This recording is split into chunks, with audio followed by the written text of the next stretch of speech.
అండి దానికోసం టంగు స్లిప్ అతనికి ఏం బాధపడ్డాడు? మా గురించి మా అమరావతి నుంచి అతను ఏం బాధపడ్డాడని టంగు స్లిప్ అయ్యాడు? నాకు చెప్పమనండి. అది నేను బ్యాక్ తీసుకుంటాను. ఆ మాట నేను తీసుకోను బ్యాక్. ఎందుకు తీసుకుంటాను? అంత చండాలంగా మాట్లాడినప్పుడు మమ్మల్ని అందరినీ నేను ఒక్కదాన్నే మాట్లాడా, వాళ్ళు అతని అందరినీ మాట్లాడాడు, మహిళలు అందరినీ మాట్లాడాడు. ఒళ్ళు బలిసి మాటలు మాట్లాడతాం, అంతకన్నా ఎక్కువే మాట్లాడతాం మేము. నోటికి ఏం వచ్చేది? మంచా చెడా? అసలు విగ్రహం అసలు ఎడిటర్ అనేది ఎలా అయ్యాడు ఆయన? ఒక్క నిమిషం అండి సుధారాణి గారు, నేను ట్రై చేస్తాను. అసలు ఏ సందర్భంలో అన్నాడో చూద్దాం, ఒకసారి ప్రయత్నం చూద్దాం. దానికి ఒక సందర్భం కూడానా అండి? అది కావాలని ఇంటెన్షనల్ గా చేసిన ఒక వ్యాఖ్యలు అది. స్విచ్ ఆఫ్ గా ఉంది, దయచేసి తర్వాత ప్రయత్నించండి.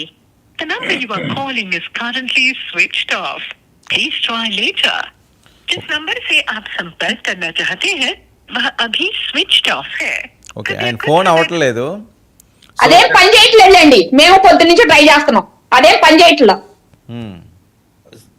వర్మ గారు, విజయ్ సార్, ఇప్పుడు ఈ జరిగిన సంఘటనకు సంబంధించి మస్తాన్ రావు గారు చెప్పిన ప్రకారంగా దాంట్లో 10వ వంతు కన్సర్న్ చూపించినా సరే ఈ పరిస్థితి ఉండేది కాదు. అంటే ఇక్కడ పరిస్థితి ఏంటంటే, ఇప్పుడు బోర్గడ్డ అనిల్ లాగానో లేకపోతే ఈ విధంగా మాట్లాడితేనే ఆ యాజమాన్యానికి వినసొంపుగా ఉంటదేమో అనేటువంటి ఆ లైన్లో పోవాలనేటువంటి ఒక లైన్ గీశారేమో అనే విధంగా వీళ్ళు ప్రవర్తిస్తూ ఉన్నారు. ఎందుకంటే గతంలో మహిళల గురించి, పసిపిల్లల గురించి ఏ విధంగా బూతులు మాట్లాడాడు, పవన్ కళ్యాణ్ గారి పిల్లల గురించి ఎలా మాట్లాడారు, అంటే తెలుగుదేశం వాళ్ళ గురించి ఎలా మాట్లాడారు అనిల్ కానీ ఇంకోటి కానీ అటన్నప్పుడు ఎక్కడ ఎవరు ఖండించేటువంటి పరిస్థితి లేదు, కేసులు పెట్టేటువంటి పరిస్థితి లేదు. ఏదో పట్టాల సునీత గారి కాన్స్టిట్యున్సీలో ఏదో జరిగింది. సార్, ఇప్పుడు ప్రతి దగ్గర కూడా ఒక సమాజంలో నేరాలు అనేటువంటివి జరుగుతూ ఉంటాయి. సీతానగరంలో ముఖ్యమంత్రి గారి ఇంటి పక్కన ఒక రేప్ జరిగింది. పులివెందల్లో నాగమ్మ అనేటువంటి మహిళని రేప్ చేసి చంపేశారు. నేను అనేది రేప్ నేరస్తుడు నేరాలు చేస్తున్నాడు అని కాదు. ఆ ప్రభుత్వం ఆ నేరస్తుల పైన ఏ విధంగా చర్యలు తీసుకుంటా ఉంది, వారిపైన చట్ట ప్రకారం చర్యలు తీసుకుంటుందా లేదా అనేటువంటి దానిపైనే అన్ని ప్రజలు కూడా ఆలోచన చేస్తూ ఉంటారు. ఎక్కడ నేరం చేసినా దానిపైన చట్టపరంగా చర్యలు తీసుకున్నటువంటి ఈ ప్రభుత్వాన్ని వీళ్ళేదో బురద పుయ్యగానే మాకేదో మట్టి అంటేటువంటి పరిస్థితి లేదు.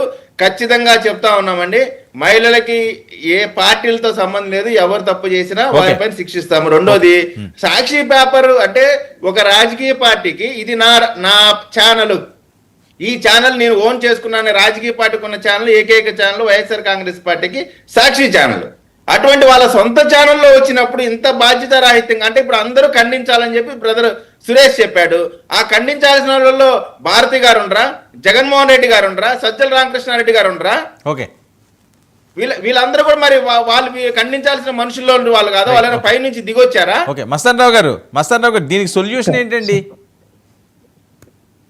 ఖచ్చితంగా అండి, ఇప్పుడు ఇది ఇంతటితో అడ్డుకట్టబడాలి, లేదా ఇప్పుడు రాజధాని ప్రాంతంలో మహిళా రైతులు కావచ్చు, అది అందరికి అంటే అది స్టాటిస్టికల్ ఇన్ఫర్మేషన్ గానో ఇంకోటి గానో అయ్యి ఉండొచ్చు. కానీ అక్కడ ఎక్కడ పోలికి వచ్చింది అంటే, అమరావతి దేవతల రాజధాని అని చెప్తా ఉంటారు కానీ అని వాళ్ళు ప్రాస్టిట్యూట్స్ అనే